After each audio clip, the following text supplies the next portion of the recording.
Hello there, my friends. How's it going? Welcome to D&D Optimized, part of the D4 network. This is the show where each week we take a deep dive into one, sometimes two, specific character builds for Dungeons & Dragons.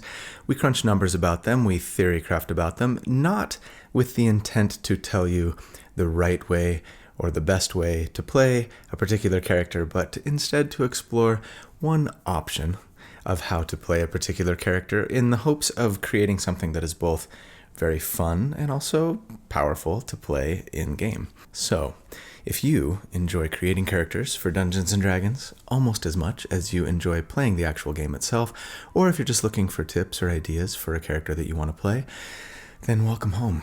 This is where you belong, and I am really happy that you're here, so thanks for coming. My name's Colby, and I will be your host. A couple of quick announcements before we jump into the build. First of all, continuing with last week's theme, yes, we are working on merch, and here's just another design, something simple that we're doing. Appreciate the feedback that I've been getting. Please continue to give it. I hope to launch this early at the beginning of the year of 2022. So if you have ideas or things that you'd like to see, happy to receive that feedback. Keep in mind, we'll probably, when we do launch, keep it fairly simple starting out and maybe add to it as we go. But anyway, yeah, we're excited about it, and it's been fun to kind of put a few things together. Also, if you would like to have a written step-by-step guide to this and all of my other builds, please consider joining the channel as a member. For $2 a month, you get access to my library of write-ups, which I create for each episode. So you can have a level-by-level guide to recreate the character yourself in-game if you would like. More importantly, it's a great way to support the channel and to help me create more and better content. So thanks. There should be a little join button down there somewhere that you can click on if you're interested.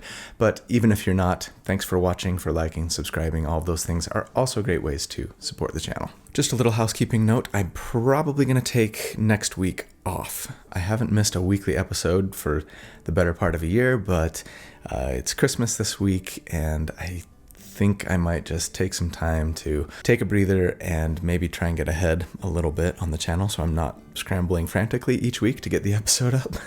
So thank you for allowing me that indulgence. All right, let's jump into the build. Today's episode is entirely devoted to the pursuit of an answer to one simple question. Can a pet in D&D be an effective tank? In other words, can you make a character who has a pet where the pet is essentially doing the job of soaking up damage from enemies, drawing enemy fire, in the name of protecting your other party members? At risk of spoiling things, I'll give you the answer now. Yes? Probably. It depends. Okay.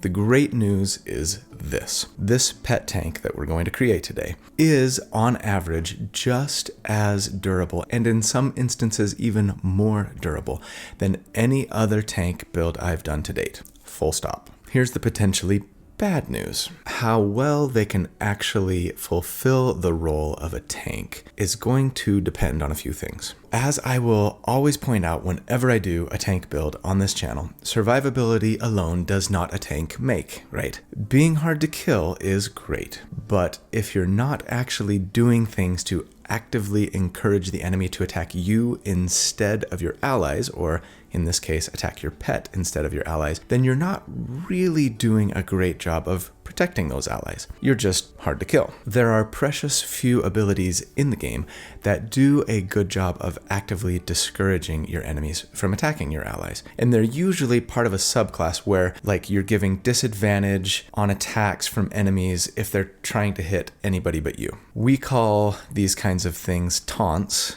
because it's sort of like you're taunting the target, you're trying to get them to attack you instead of your friends, right? So the question is, are there any pets out there in D&D 5th edition that can imitate this kind of debuff, that have a taunt? And again, the answer is yes, probably.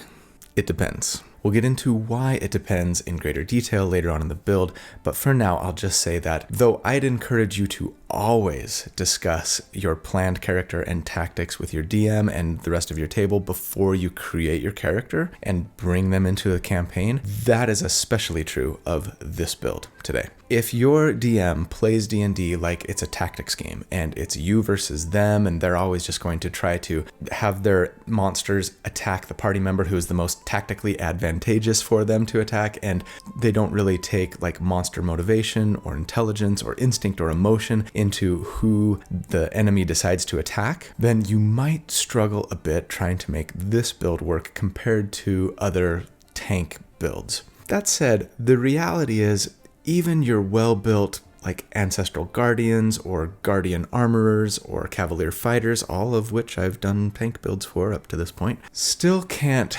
force an enemy to attack them. Not in D&D, thankfully, I think, because I don't know that I want to play that game necessarily, right? The best that a tank in D&D can really do, according to the rules, is discourage the enemy from attacking their allies, and also maybe encourage the enemy to attack them instead by positioning themselves between the enemy and their ally, etc. It still usually requires at least a little buy-in, I think, from the DM. You have indicated to them that this is the type of character that you want to play, this is the role you want to fulfill, and hopefully a lot of the time, not all of the time necessarily, but a lot of the time, the DM's NPCs and enemies will go ahead and attack you because your DM wants you to have fun playing the type of character that you want to play, right? So in some ways, this pet tank that we're going to do isn't that much different. But yes, you are going to have to get maybe even a little more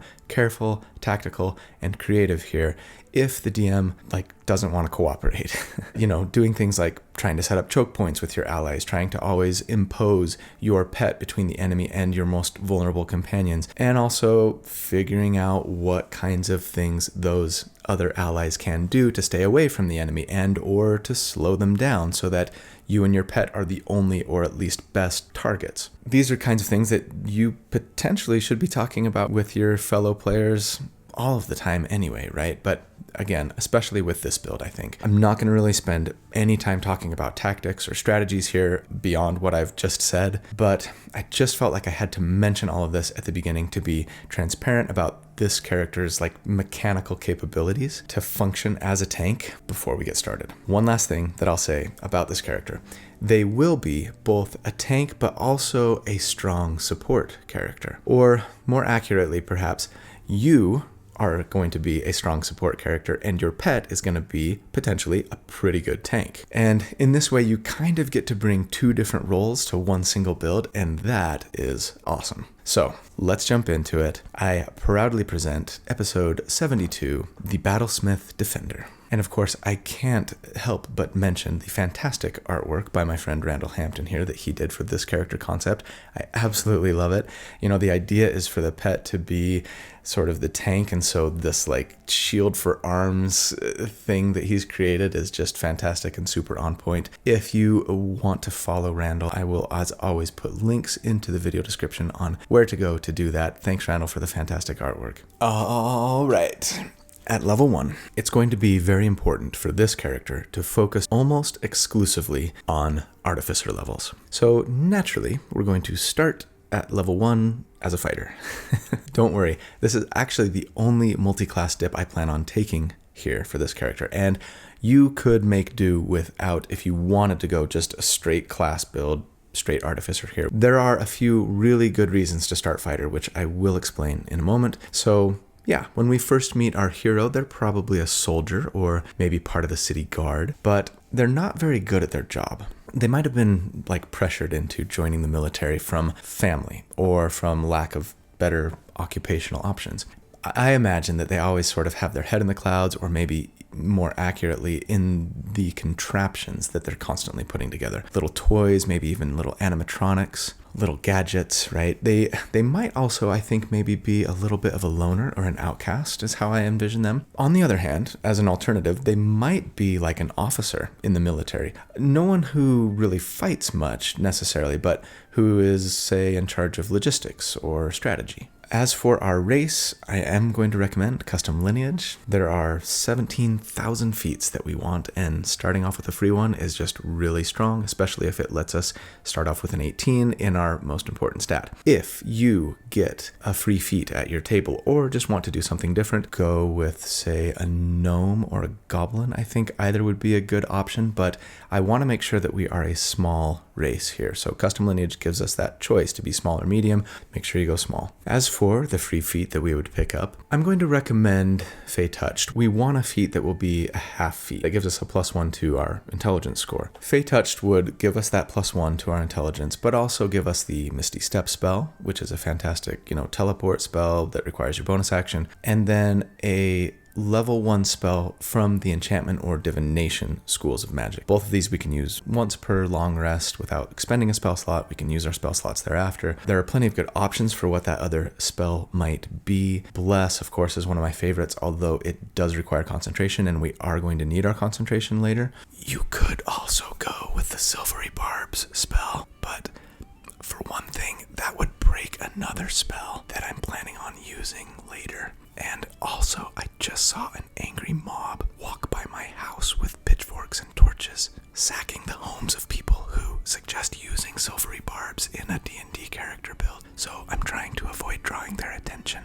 As for our ability scores, I'm assuming, as always, that we are using the point buy method, and so I would recommend going with a 15 intelligence, taking your +2 from custom lineage there, +1 from Fey Touched, giving us an 18, a 14 constitution, and a 14 dexterity. As for equipment, it'll be pretty standard stuff.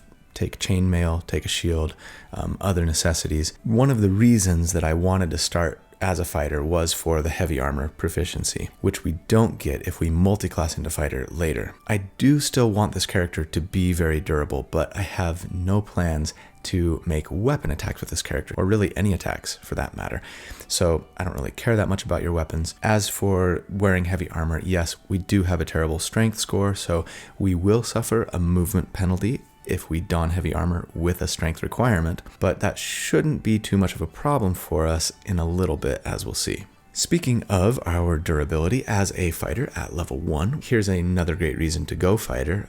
We get second wind. Like I said, our own hit points are going to be very important, not just to keep ourselves alive, of course, but to help our pet as well. So second wind will let us, as a bonus action, once per short rest, heal for 1d10 plus our fighter levels. And that's a nice little heal, especially early on. And then we also get a fighting style as a fighter one. And this was actually, for me, the most important reason to go fighter out of all of them. I want to take interception here. And interception is a very strong defensive focused fighting style, allowing us to reduce damage dealt to an ally within 5 feet of us who gets hit with an attack using our reaction by 1d10 plus our proficiency bonus. We will be making liberal use of this ability. I'll discuss it more a little bit later. If you really wanted this fighting style but you didn't want or couldn't for some reason multi-class, you could pick it up with a feat at some point. I personally think it worth a 1-level investment, especially as there are other nice benefits from fighter that we wanted anyway, like I've talked about. At level 2, I think something happens at this point in our character's career that causes them to leave the military or the soldiering life. Perhaps they've just realized that they're not really cut out for army life and decide to pursue their hobby or their passion, that of an inventor, full-time. Maybe, on the other hand, one of their little contraptions that they've made actually does something to, save the life of a comrade in battle. It may have only offered a distraction to an attacking enemy, or might even have been some, cleverly designed bulwark or armor enhancement that helped turn the tide of a battle in your side's favor, causing you to be called up by your superiors for a special task force that has need of someone with your particular skill set. Whatever your reason, we're taking artificer levels now and we are not looking back. So, as an artificer at level 1, we get the magical tinkering ability. This is mostly for flavor and utility, but we can do fun things like make a mundane object shed light, or make a noise, or a visual effect, etc. And then we get spells. Like I've said, I don't envision this character ever making attacks or even casting harmful spells on an enemy. But instead, they will fill a support and healer role, both for their pet, but also ideally for other party members. I don't know if this character is like a conscientious objector who specifically and intentionally does not commit violence to others. You could play them that way. Or if maybe they just realize that their skills are better suited to protecting and healing others rather than doing harm. Personally, I think if I were playing this character, I would play them as a little bit of a coward, or at the very least one who talks cowardly, but at the same time, when stuff goes sideways, is always willing to storm the front lines to protect and heal. As a support, the spells that you're going to take are going to be the usual suspects for support characters. So guidance as cantrip is fantastic. Mending is especially important for this character. And then for first level spells, cure wounds to heal your allies, of course. But then most importantly for us, the sanctuary spell. I've never really used Sanctuary in a build before, but I think it's incredibly important for this build. You cast Sanctuary as a bonus action, and then it lasts for 1 minute, but it does not require concentration, which is fabulous. We will be casting it on ourselves. Thereafter, anytime that an enemy wants to attack us or cast a harmful spell at us, they have to make a wisdom saving throw, and if they fail, they have to target someone else. Now, it wouldn't protect us from area of effect spells like Fireball, but it is a very strong defensive buff for us, as we, like I've said, don't plan on attacking or harming others with spells, because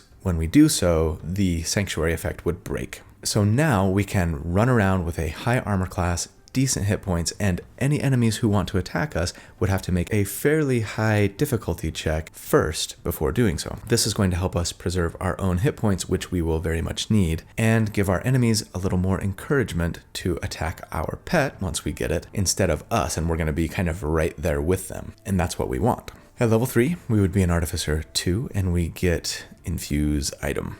So we now get to infuse 2 non-magical items and make them magical with a list of really great infusions. We actually get 4 infusions known, which we can swap out whenever we gain a level in Artificer, but for now we can only have 2 of them active, and no one item can hold more than 1 of our infusions at a time. We can also swap out what item we have infused after a long rest. To be honest, a big part of me would be tempted to just give away at least 1 of my infusions for this character. Merry Christmas! I mean, okay, Mind Sharpener is probably the most important for us, as it really helps us maintain concentration on spells, and we will definitely want that as we will consistently be taking damage, and our concentration will be very important for our pet's survivability. Beyond that, sure, you could make great use of the enhanced defense infusion, for example, to raise your armor class, but that might not be super necessary on this character with your Sanctuary spell up, I think, especially. And there's a high likelihood that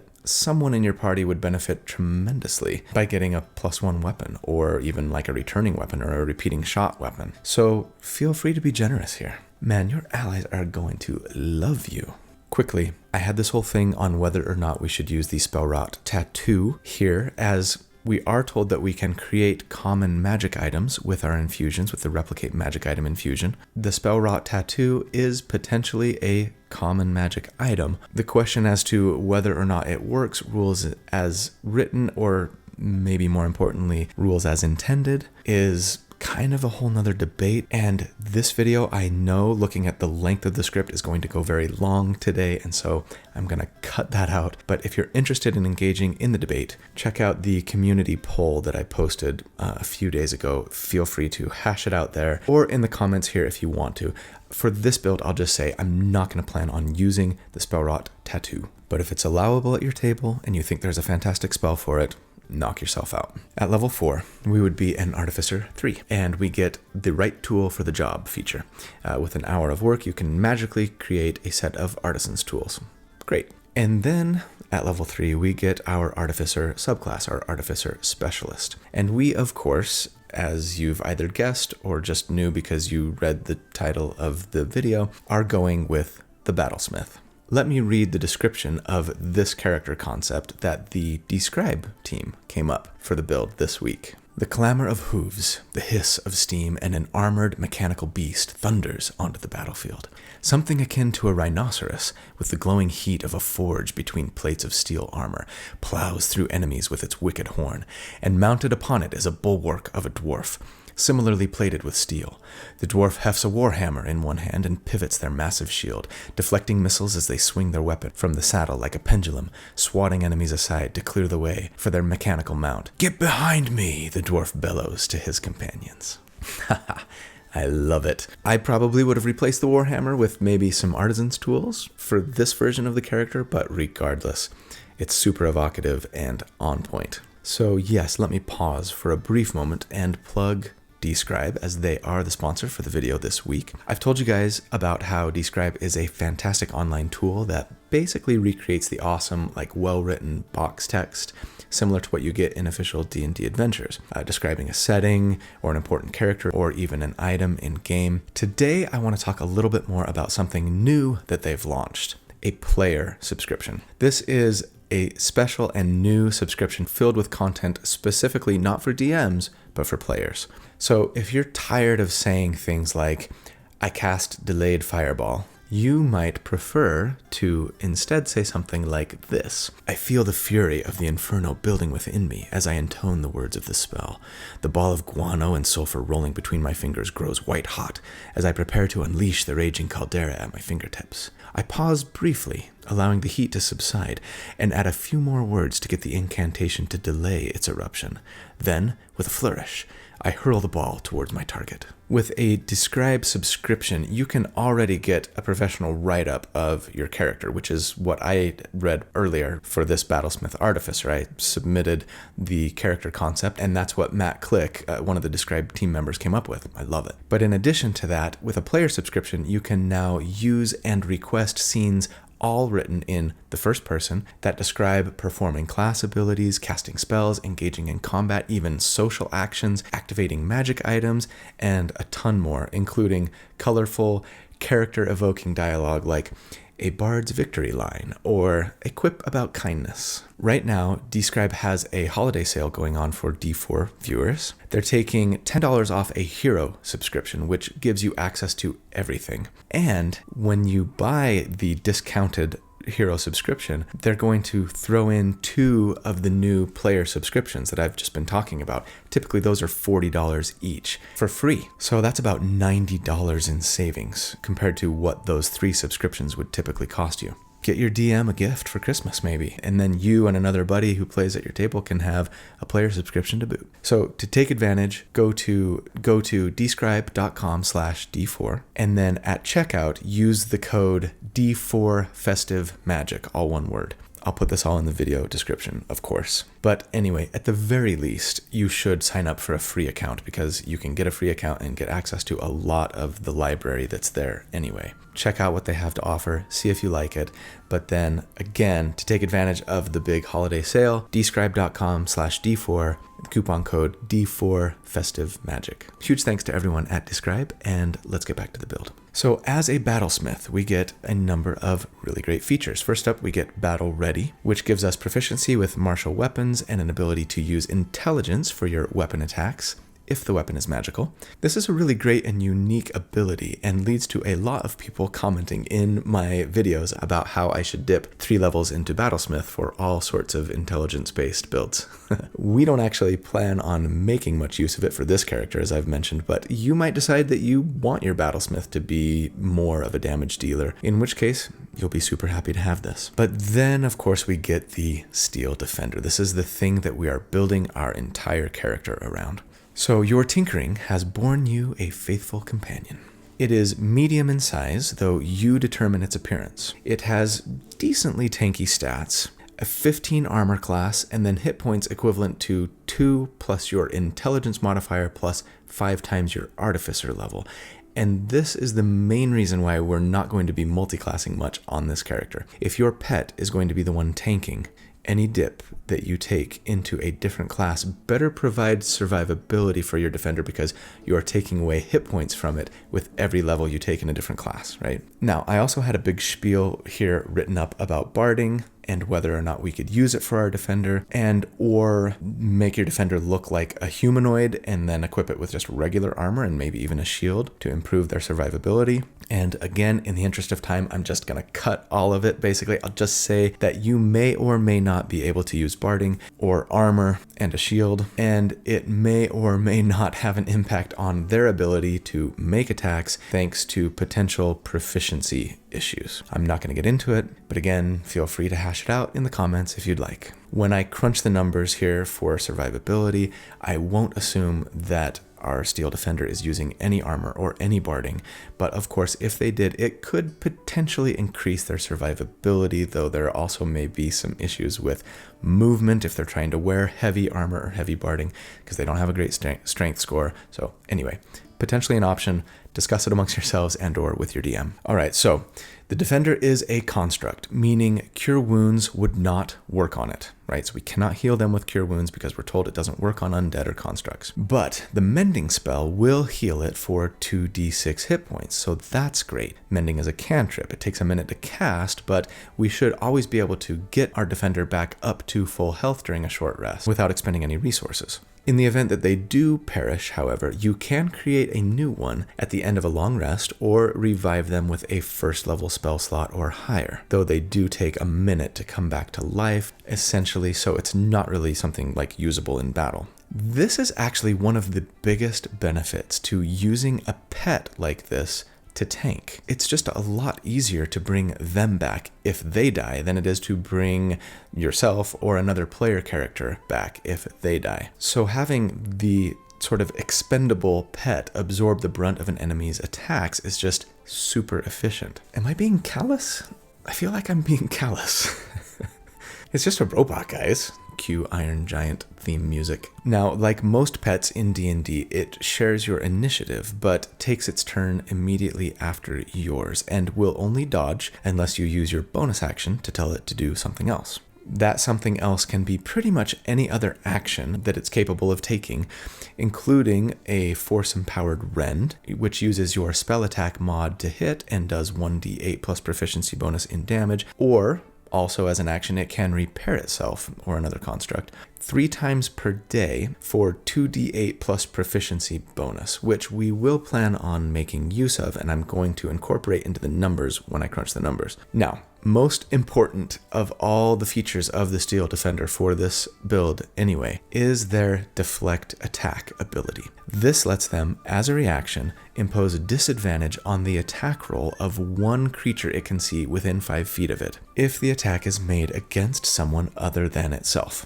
This is the Defender's taunt ability, but it doesn't work quite as well as other tank characters' taunts might, and so we need to discuss it a little bit. First off, when I think of characters like the Ancestral Guardian Barbarian or the Cavalier Fighter, they have abilities that make it so that if they hit an enemy with an attack, the enemy has disadvantage on attacks against anyone other than them until the tank's next turn. This is pretty much as good as it gets in D&D 5th edition for, like, taunting an enemy, right? Discouraging them from attacking your friends and attacking you instead. This deflect attack ability that the Steel Defender has isn't quite that. And it's why I said at the beginning that this pet might be able to function effectively as a tank, but that it kind of depends. Because yes, while your defender is similarly imposing that disadvantage debuff to an enemy when the enemy attacks someone other than the defender, you're just making it harder for the enemy to hit your ally if they've already decided to do so. And that's not quite the same thing. What's more, this deflect attack ability is only usable against one enemy attack once per round because it uses up your pet's reaction. So if the enemy has multiple attacks, and so to make this pet truly function as a decent tank, like I've said, you're going to want to discuss this with your DM. Maybe an enemy will suffer that disadvantage, and then if they have multiple attacks, or maybe if their allies see that happening, they might decide to attack the defender in anger at being disrupted or blocked or something, right? So just make sure that you go into the game here with your eyes wide open on how well it's going to work at your table. We also, as a battlesmith, get a couple of spells for free, and both of them are fantastic for our purposes and are another main reason why I wanted to go battlesmith here. Shield, we get, of course, that's a great defensive spell, lets us add 5 to our armor class as a reaction when we're hit with an attack, potentially causing the attack to miss, and then your AC stays buffed like that until your turn. I don't know that we're going to make a ton of use of it because, again, I don't plan on getting attacked a lot as my battlesmith, but Heroism, on the other hand, the other free spell that we get from Battlesmith, is another spell that I've not really made a lot of use of before, but I absolutely will here. We don't otherwise have a concentration spell that adds a lot to the survivability of our defender, and our Artificer is going to be doing everything in their power to improve the survivability of their defender. So with Heroism, you cast it with an action and a touch, and so long as you maintain your concentration, the ally that you've touched is immune to being frightened and gains temporary hit points equal to your spellcasting modifier, so 4 for us right now, at the beginning of each of its turns. Now, that's not a ton of temporary hit points, but the fact that they gain them every single turn is really quite nice. And I will plan on using it on our Steel Defender throughout our character's career from this point on. The best part is we can upcast it to affect 1 additional target per spell level. So eventually we're going to be putting this on ourselves and maybe even another ally or 2 later. At level 5, we would be an Artificer level 4, and we get an ability score increase or feat. And I want to take Mounted Combatant. This is the reason why I said to make sure that you make your character small. Let's talk about the benefits of this feat for this build, as well as some potential snares you might run into briefly. Yes, I think at this point, if you weren't already, you would probably want to be riding your Steel Defender into battle, which you should be able to do as it is medium and you are small and you can decide its appearance. You definitely don't have to, but I really like the idea personally for a variety of reasons. First off, it's cool. Second off, you have Sanctuary cast on yourself, so most creatures are probably going to have a fairly difficult time even making attacks against you if you don't do anything to break Sanctuary, and we're not planning on breaking Sanctuary. So I'm not too worried about being on the front lines. Third off, we need to always be within 5 feet of our Steel Defender in order for them to benefit from our interception fighting style. So if we're mounted, that's never an issue. We can always just intercept some of the damage that's coming their way. Fourth off, we're wearing heavy armor and we have a crap strength score, as I've mentioned. If we're mounted, that doesn't really matter. We get to enjoy the movement speed of our defender. Fifth off, if we have our Steel Defender act as a mount, with the Mounted Combatant feat, we can gain certain benefits. The feat gives us advantage on attacks that we make against creatures smaller than our mount. That means small or smaller. I don't really plan on using this anyway because I'm not planning on making attacks, but you might. It also lets us force an attack targeting our mount to target us instead. That might not be terrible if our defender is getting low on health and we're not. But again, because the defender is the tank here, most of the time we do want them getting attacked because if and when that happens, we have ways to reduce the damage. Most importantly for us, Mounted Combatant essentially gives your mount the evasion ability. If it has to make a dexterity saving throw to take half damage against something, it takes no damage if it succeeds and half if it fails. This is going to do wonders for our pet's survivability against dexterity-based traps and spells, as we'll see in a minute, and otherwise they would be fairly weak against those things. Before you decide to ride your mount into combat, however, I think we need to express some caution. Mounted combat can be a little funky in D&D 5th edition, and I've seen different DMs handle it very differently. We need to know, is our Steel Defender going to be considered a controlled mount only?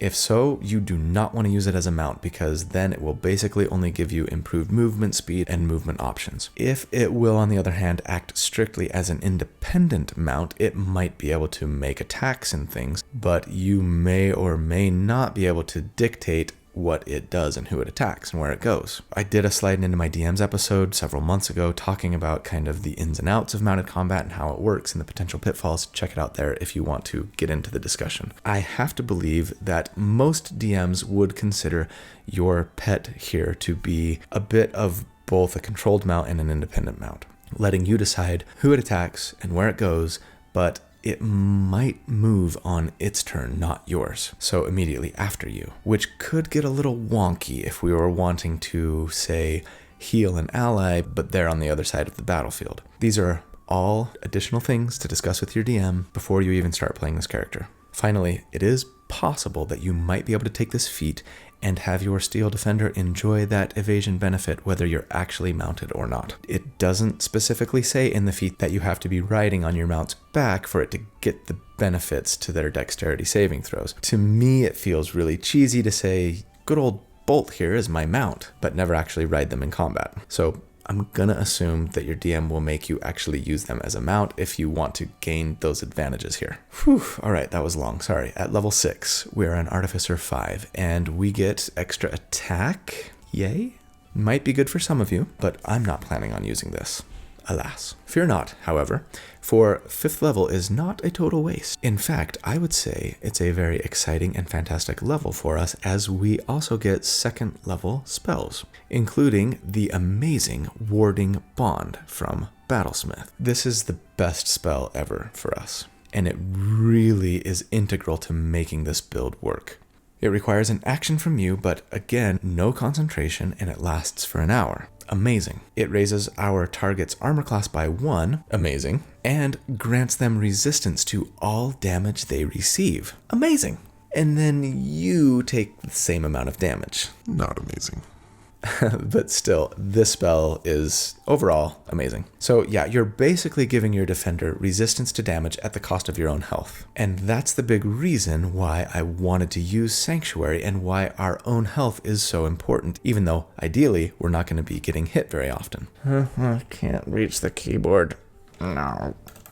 So now, so long as I stay within 60 feet of my defender and don't drop to 0 hit points, my defender's own survivability really increases. We've effectively doubled their hit points and given them an armor class bump. And coupled with the temporary hit points that they're getting each round and the damage that we are reducing to attacks made against them via interception, their survivability is really, really good. Now, speaking of fantastic survivability spells that don't require concentration, we should also grab the Aid spell here, which is available to Artificers. It increases the maximum hit points of a creature and is not the same as temporary hit points, so it stacks fine with Heroism. And bonus, you can cast it on up to 3 creatures and it goes up by 5 hit points for each additional spell level that you cast it at. And our plan is, yes, to scale this with our spell slots, with our higher level spell slots as we get them. Finally, I'd probably grab Lesser Restoration as a spell here too when I can, to cure some conditions in a pinch when we need it. Alright, it's time for our first damage report at level 6. Just to quickly review the way that I crunch numbers for my tank builds. I pit my tanks against 3 theoretical combat situations at levels 6, 9, 13, and 17, and they are meant to simulate a boss fight, a typical encounter, and then a fireball spell. I always assume that we have whatever resources we may need for survivability available to us for every tank build when I crunch these numbers, whether that means the shield spell or key points or uses of rage, etc. And then I calculate how much damage we would take in one round pitted against that made-up encounter. That number we call the damage taken per round, or DTPR. Then we calculate how many rounds the character would survive at that rate of damage, and we call that rounds to die, or RTD. It's an imperfect system, it's a bit oversimplified, and of course it assumes that we have access to resources that we might not always have access to, but I find it fairly useful to make general comparisons of my tank builds to one another. So yes, for our purposes, I am assuming that our pet will be able to heal itself for 36 hit points over the course of a fight with their repair ability. And if that assumption is flawed, then at least you can rest assured that it's a flaw I repeat with every single tank build I do. So at least we're being consistent. As for tactics here, it's pretty simple. We're going to be getting the Aid spell up on our defender and on us and one other ally. It lasts 8 hours, so I don't think it's assuming too much to say that we've got this active when a fight breaks out. Same thing goes for Warding Bond, since it lasts for an hour. Once the fight does break out, we would cast Heroism at the 2nd level, meaning we can put it on ourselves and our defender, causing both of us to gain 4 temporary hit points at the beginning of each of our turns. From there, it's just a matter of using our bonus action to have our Steel Defender make attacks, and then of course using their reaction for the deflect attack ability whenever they can. And then with our action, I would be healing people who needed it if I had spell slots, or perhaps taking the help action to give an ally advantage on their attack. Don't forget to put Sanctuary on yourself when you can, though the earliest for us would probably be round 2, as we've already cast a spell, Heroism, during round 1. Assuming then that you have done all of this, here's what the numbers look like. Our defender currently has a 16 armor class thanks to our Warding Bond. With 8 on them, they have all of 36 hit points, yikes, but they do regain 4 each round and can also heal themselves, like I've said, 3 times per day for 12 hit points on average. So if we add that to our total, that puts us at a potential 72 hit points that our defender could burn through before they died.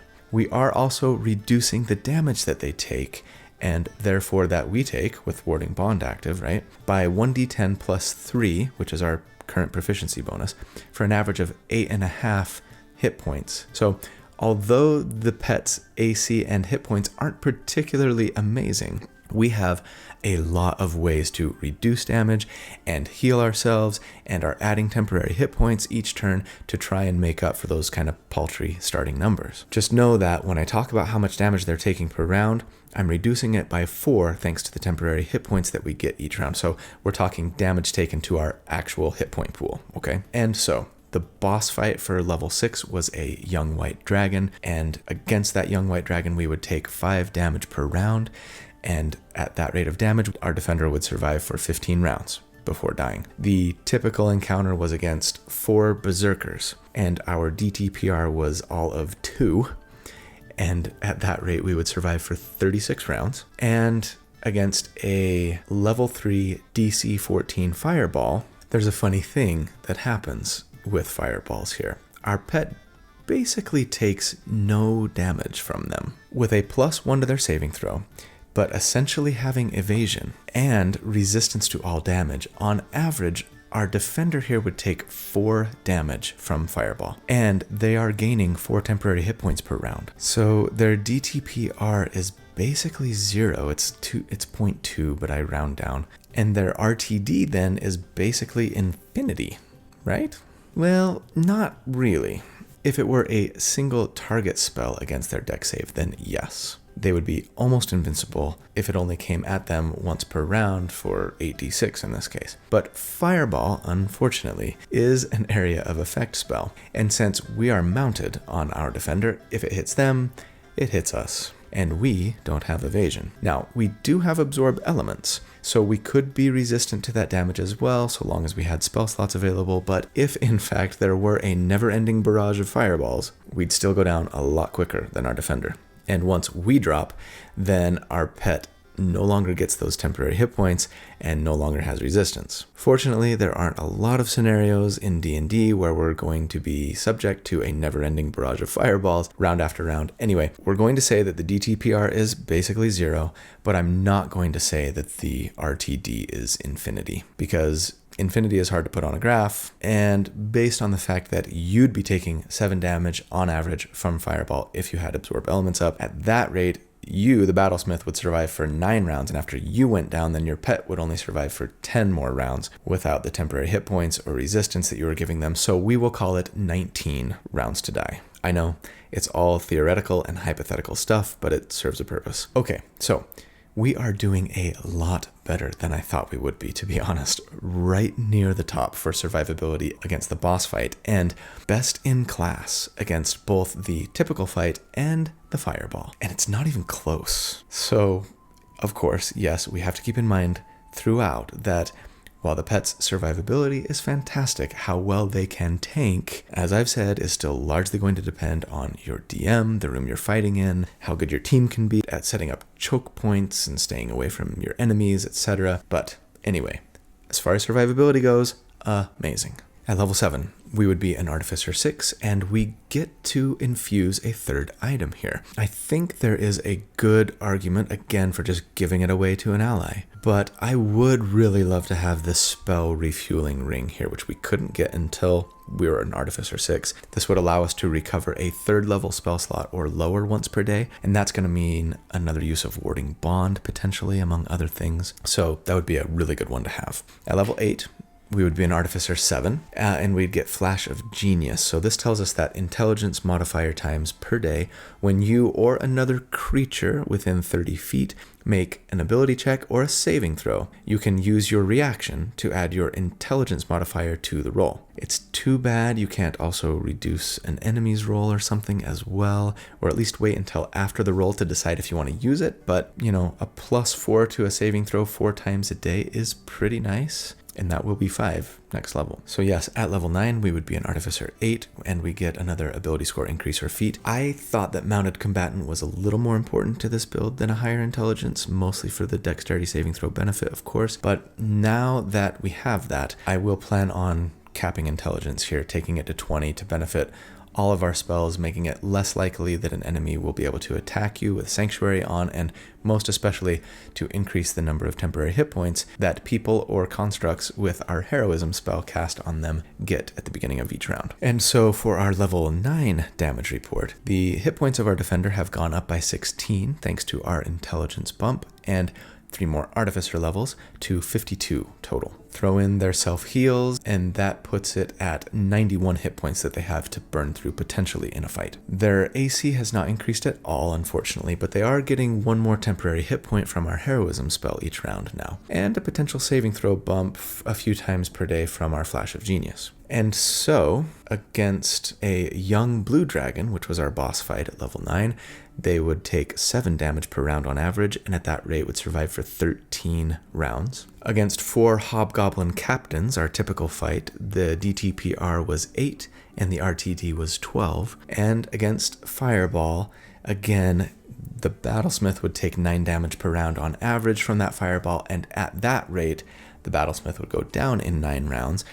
And after that, the Defender would survive for 8 more rounds. So their DTPR is 1, but we'll call it 17 rounds to die. Okay, so our pet's low armor class especially, I think, is starting to show a little bit more here. Compared to other tank builds, we're in the middle of the pack for attacks against our armor class when compared to other tanks, but we're still top of the class for those dex-based save comparisons. I feel okay about our defender survivability at this point. Still, I would like to improve it. So let's see what we can do. At level 10, we would be an Artificer 9, and we get Arcane Jolt. This is a really nice ability.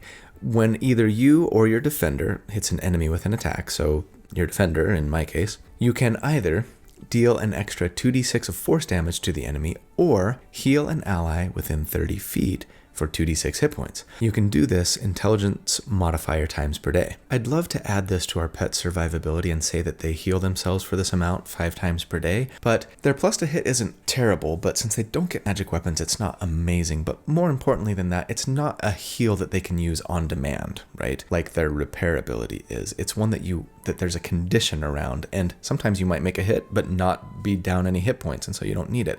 Sometimes you might be down hit points and really need that heal, but you might whiff on the attack. And so I don't feel really comfortable about just assuming that we can have these heals whenever we need them. Just know that it will potentially increase your pet survivability. We also get 3rd level spells and spell slots here, which is really great. Battlesmiths automatically get Aura of Vitality, an incredibly powerful heal spell. It requires concentration and heals for 2d6 per turn as a bonus action, though, meaning we would forego the temporary hit points from heroism for us and our pet because of concentration, and we wouldn't be able to have our pet make an attack as we need to use our bonus action to do that. So I probably wouldn't use this in combat, I don't think. I definitely would use it during a short rest if you have the spell slot for it and you have people who need a lot of healing, though, as it would basically heal for 70 hit points on average over 1 minute. And you could divvy that up as you see fit amongst your party members. We could also pick up some other nice support and utility options like Revivify, Catnap, Dispel Magic. We could also grab Haste here if we wanted.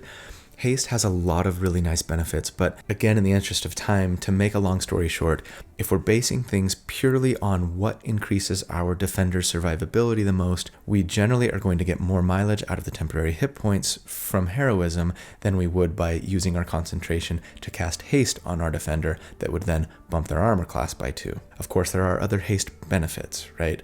But again, for number crunching purposes, I'm just going to assume that we're still using heroism, though haste is not a bad option. One other thing though, I am happy to sort of save that 3rd level spell slot to upcast aid now for 10 maximum hit points for us, our defender, and one other ally. At level 11, we would be an Artificer 10, and we get the magic item adept feature. This lets us attune up to 4 magic items at once instead of 3 like most people, and it's also cheaper and easier to craft uncommon or common magic items if that's something that your DM allows at your table. More importantly for us, we can now have a 4th infused item, and we finally start to get some really great items on the replicate magic item infusion list, I think, for our pet's survivability purposes anyway.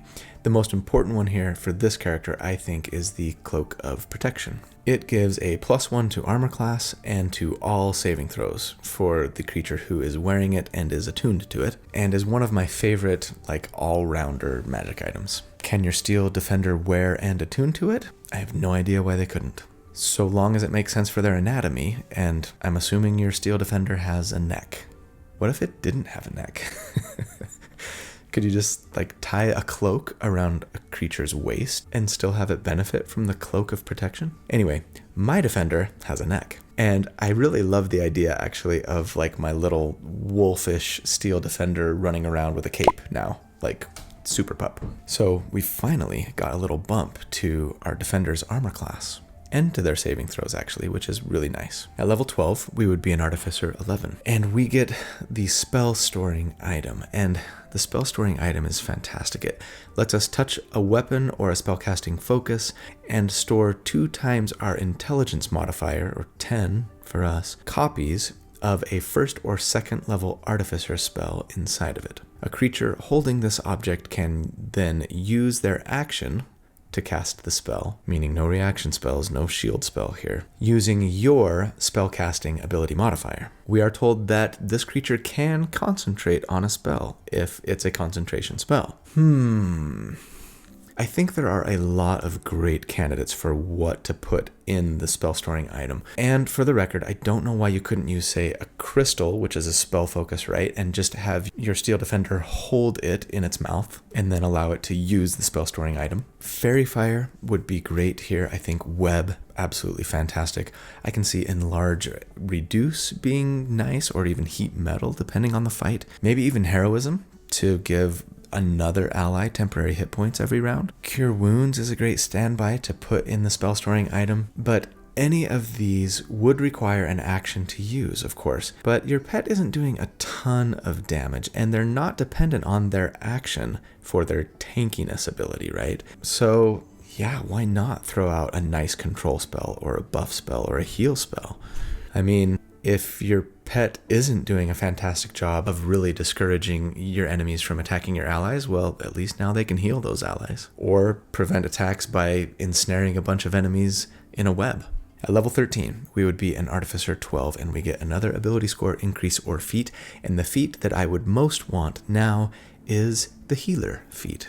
I had a lot of fun with the Healer feat in the Combat Medic build that I did a few months ago. Healer is great because first, when you use a Healer's Kit to stabilize a dying creature, you can heal them 1 hit point, meaning you can bring them from unconscious to conscious. So that's really nice. For those who don't know, Healer's Kits, they're an item that cost 5 gold. They have 10 uses each, and normally if someone just uses one to stabilize someone who's making death saving throws, it just stabilizes them without needing a medicine check, but it doesn't actually let you heal them at all.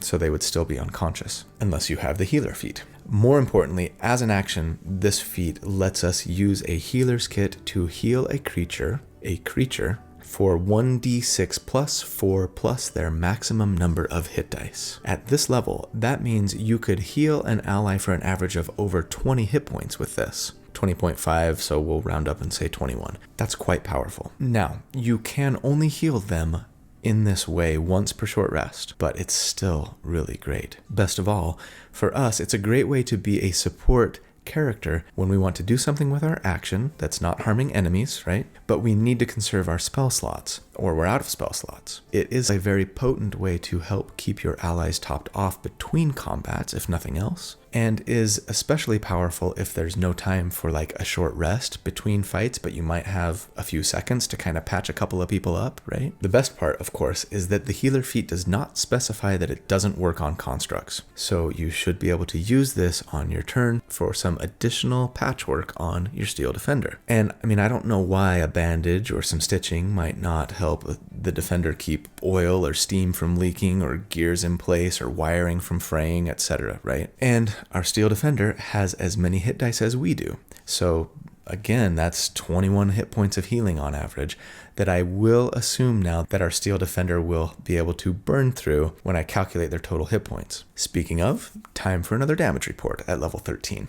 So, including all heals and the 10 hit points now from aid that we can cast at the 3rd level, our little steel defender would have 140 hit points potentially to burn through before it keeled over. They've also gained 1 to their armor class and their saving throws, thanks to our handy dandy cloak of protection. And so, against an adult white dragon, which was our boss fight at this level, our defender would take 8 damage per round on average, and at that rate, they would survive for 18 rounds. Against 5 helmed horrors, our typical fight, the DTPR would be 15, and the RTD would be 10. And against a level 7 DC 16 fireball, the battlesmith would go down after 11 rounds at the rate of damage that they would be taking damage, and then the defender would survive for 10 more rounds after that, theoretically, so we'll call it 2 DTPR and 21 RTD. Alright, so we're still comfortably in the middle of the pack when compared to other tank builds on attacks against our AC, and still near the top on the dex save based stuff, getting beat out now only by the rogue and monk tanks, who themselves have evasion.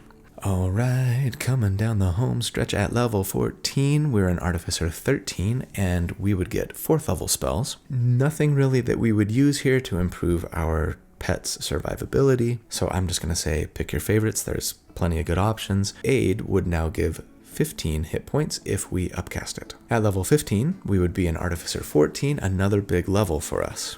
First up, we get Magic Item Savant, which tells us that we can now attune to up to 5 magic items, and can ignore class or race restrictions when attuning to magic items. That might come in handy once in a while, but then the bigger deal for us, again, is, and especially for our defender, is that we can get a 5th infused item now, and access to the best magic items that we can make with the Replicate Magic Item Infusion. I'm going to plan on giving 2 infusions to our defender, which would fill up all of their attunement slots, as they're already attuned to the Cloak of Protection, right? So I want to give them a Ring of Protection, which does the same exact thing as the Cloak, raises their AC by 1 and all of their saving throws, and then the Bracers of Defense, which will raise their armor class by 2 so long as they're not wearing armor. My defender is not wearing armor. If you went the barding and or normal armor route, then you might want to look at a different option here. Yes, they have natural armor, but natural armor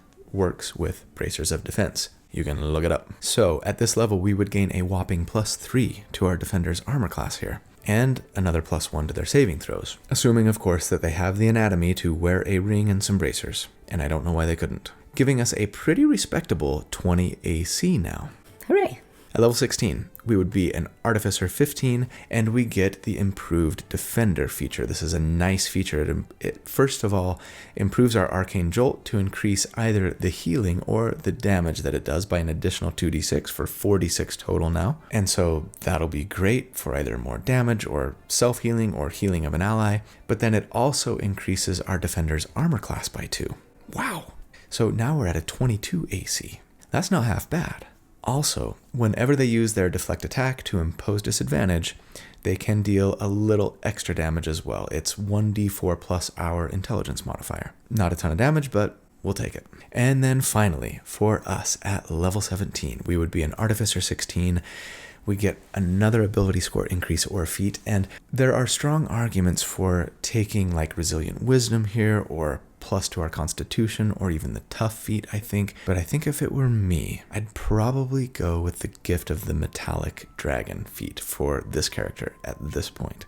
This is a new feat from Fizban's Treasury of Dragons, and I love it. So first up, this gives us one casting of the Cure Wounds spell at the first level once per day without spending a spell slot. Not amazing, but I mean, a free heal, even if it's small, is welcome. More importantly, for this build, is the second part of the feat, which tells us that proficiency bonus times per day, we can, with our reaction, manifest protective wings to shield either ourselves or an ally within 5 feet of us when hit by an attack. This shield will raise the victim's armor class by our proficiency bonus, which is 6 now, potentially causing that attack to miss. This is situationally really strong, though unfortunately it doesn't last for the entire round like the shield spell does, right? So the question, of course, is would you rather use your reaction for this or interception to protect your defender or even another ally? That's all going to depend, of course. If you have uses of this and it would cause the attack to just miss outright, probably use this unless the damage is going to be like 11 or 12 or less, in which case you could just absorb all of that with interception and save your Metallic Dragon uses for a bigger hit. Also, of course, it's not going to help your defender if they get crit, because raising their AC won't matter, right? But we've still got interception as an option in that case as well. So it's nice to have options. For our number crunching, I'm not going to apply this simply because the AC bump doesn't last the entire round like the shield spell. But just know that this is going to increase our defender's survivability potentially a bit beyond what we're about to report on. And so, for the final damage report at level 17 here, we've seen some really nice improvements. Again, another 20 hit points for our defender, plus 5 more for a higher level aid spell. Our healer's kit heals a little bit more because we've gained levels, and they've gained 5 more armor class. 3 from our replicated magic items and 2 from the buff they got innately. This means that they could burn through 172 hit points before dropping, including the heals. And like I've said, their AC is now at a 22. So against an adult red dragon, our boss fight here, they would take on average 8 damage per round, and at that rate they would survive for 22 rounds. Against 5 earth elementals, our typical fight here, the DTPR would be 16 and the RTD would be 11. And against not fireball, because our enemies have 9th level spells now, so Meteor Swarm, your pet would only take 18 damage from Meteor Swarm so long as the Battlesmith was alive. But unfortunately, the Battlesmith would only survive for 2 rounds of Meteor Swarm. And your pet would survive for just 4 rounds after that.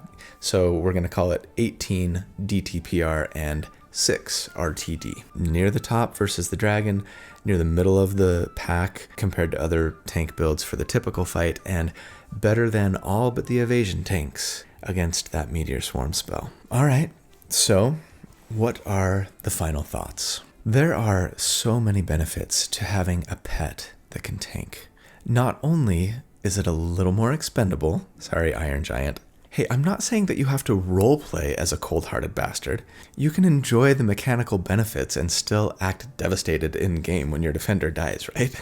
And it's easier to bring back if it goes down, but it allows you, as the Battlesmith here, to do things to improve the survivability of the tank that you couldn't do if you were the one tanking. I mean, the interception fighting style is huge, warding bond, etc. So really, even though it's the defender who's out there trying to get hit and discouraging enemies from attacking your allies, you kind of have the resources of 2 characters to draw upon for survivability.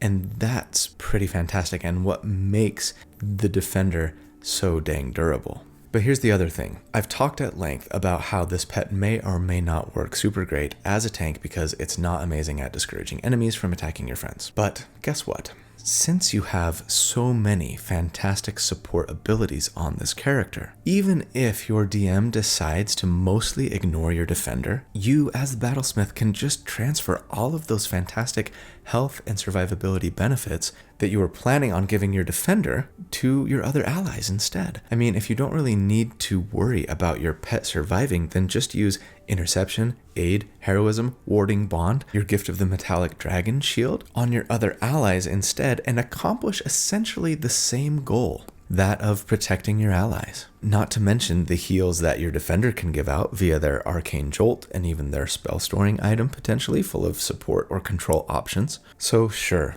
at the end of the day, the ability for your pet to tank might largely depend on how your DM decides to play their NPCs. But the strength and viability of this fantastic tanky and supporty duo does not depend on that at all. Regardless, this Battlesmith Defender team will do wonders to protect, buff, and support your allies no matter what. And I think that's what would make it such a fun and powerful build to play. So that's the build for the week. Thank you guys so much for watching. I love you. And I hope you have a fantastic holidays if you're watching this during the holiday season. And I hope that you'll check out other stuff on the channel and that you'll like and subscribe and do all the things. But I will be back with another episode in a couple of weeks. And until then, I hope you take care. Talk to you soon. Bye.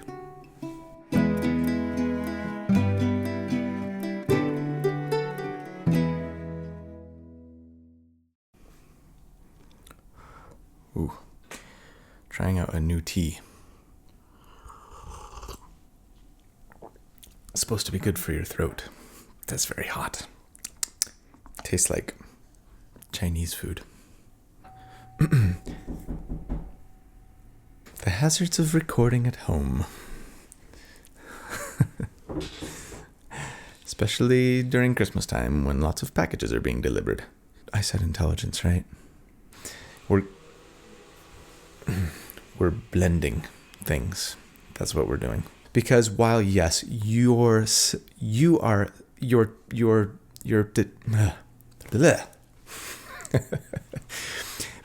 pitfalls of recording at home, especially during holiday break when your kids are not at school, when they attack someone other than them, when the enemy attacks someone other than the pet, other than the defender.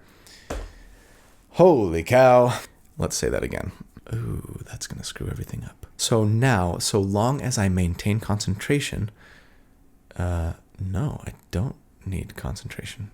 Heroism requires concentration. So now, as long as I'm still alive and within 30 feet, 60 feet, yeah, you know what? That is gonna be a problem.